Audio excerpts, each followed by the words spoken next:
There was a time where if you saw Pixar's name on a movie, you knew it was gonna be amazing. Okay, you know what? No, I am not doing this thing where I tell you about how flawless Pixar used to be, and recently they just became yet another animation studio with mostly hits but also quite a few misses.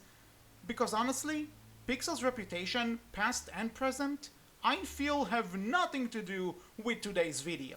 Today, we are going to talk about Pixar's latest feature film, Turning Red.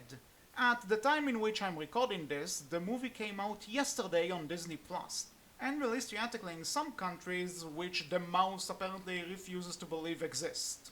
I saw it yesterday, and if you couldn't tell by the title of this video, I thought it was a really good time. It ain't perfect, mind you, and I'd watched a lot of Pixar's other movies before it, but it still had the fun storyline, charming characters, deep and clever messages, a good balance between comedy and emotions. What else could you need from a movie? And yet, I was really surprised by some of the supposed backlash I saw this movie get, which is why I'm here to say that it doesn't deserve any of that backlash. Now, for the record, I'm not saying that one can't dislike this movie and not find it enjoyable. It's fair, opinions, not everyone is gonna like everything. But at the same time, some of the backlashes I've seen were just... what were you even expecting? I remember seeing people react to this still image of May and her friends posing, and they said stuff like, "This is how Disney think kids act these days." And like, newsflash, kids are acting like this. This movie takes place in 2002, which just made me realize that 2002 is so far back that we can actually look back at it in nostalgic eyes. Fuck me, I'm old. And as someone who was 9 at the time, guess what? Everyone I knew did stuff like this. I did stuff like this. We were kids. We had no self-awareness. No one does once they're a kid. Hell, I'm 29 now, and I'm talking to you through an avatar which is a combo of my two favorite video game characters. People both younger and older than me have uploaded videos of themselves doing stupid shit like this onto YouTube. So why is it that this random still picture of kids being kids caused so much anger? Oh well, the people writing those comments are actually kids themselves and they can't handle the truth. Speaking of can't handle the truth and nitpicking Turning Red, my next defense. The movie is supposedly heavily based around the director, I hope I'm pronouncing her name right, Dumi Shi's childhood.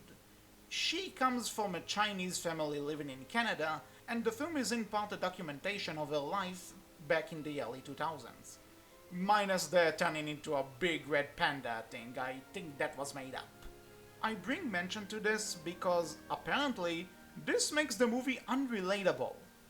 Like, if you're not an Asian girl who lives in Canada, you can't relate to this movie.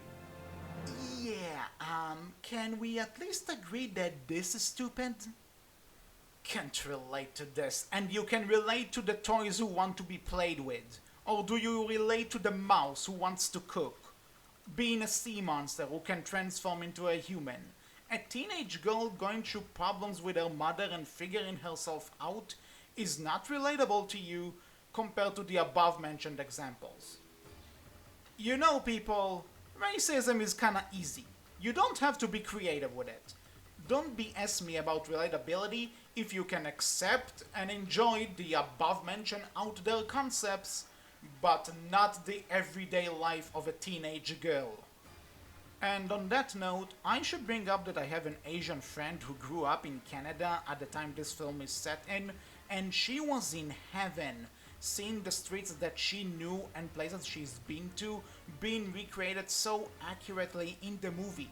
There are so many little details she picked up on, and it's honestly super cool that the design team and animators did so much in order to nail that vibe. I watched the movie not having that experience, and I didn't feel neglected at all because of any of that. I just enjoyed the ride, not even knowing about those little things, until after the movie when she told me about them. So if I can relate to the teenage problems and not feel like this movie is targeted at a specific audience, guess what? I think you can do it too, people. Give it a try. Back to the above mentioned friend, she also kept mentioning how well the representation is done in this movie. I won't go too much into it since I'm sure she and more qualified people can talk about it in much more detail. But I just wanted to bring this up because it's nice to see Disney correct a wrong they made last year regarding Asian culture. On a side note, there's this epic 4 hours long video breaking down why Raya and the Last Dragon is such a mess from every aspect. Go check it out after you're done with this video. Believe me, you won't regret it. Alright, next on my stupid turning red nitpicks list is the New York Times, a very well-known newspaper, which can also say some dumbass things sometimes. In their review of the movie, the critic described that May having fights with her mother is, and I quote, fulfilling a stereotype. Mother and daughter having a fight is fulfilling a stereotype. Do I even need to explain this? All the mothers out there, if you're fighting with your daughters, you're fulfilling a stereotype regarding your culture. Daughters fighting with their mothers, you are enforcing a stereotype on this precious little world.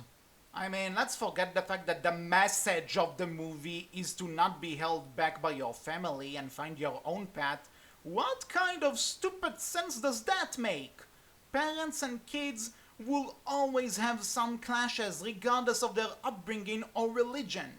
It is a part of life around the world.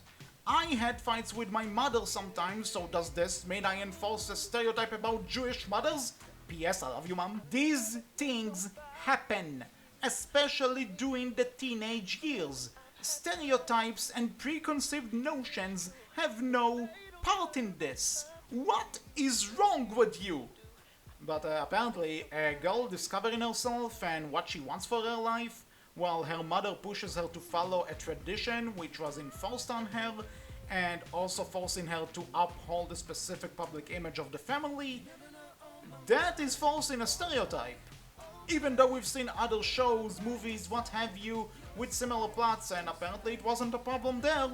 Since we're on the topic of Pixar, I guess Brave is pushing for Scottish stereotypes now. Do I really need to keep going and explain all the layers of how wrong this is? Having said all of that, I really want to encourage everyone watching this video to give Turning Red a shot. Ignore the stupid and unbased claims thrown around by people who clearly don't get it, and I assure you, it'll be worth your time. I will say, without giving away too much, that the ending could have been better handled and some parts regarding it felt really rushed, but it doesn't matter when it comes down to the wonderful cast of characters, gorgeous visuals, actual representation which does justice to the culture it's representing, and a great amount of heart. Let me sum it up by saying that if you're looking for a fun and simple, yet layered and clever story about growing up, I think Turning Red will give you exactly what you're looking for.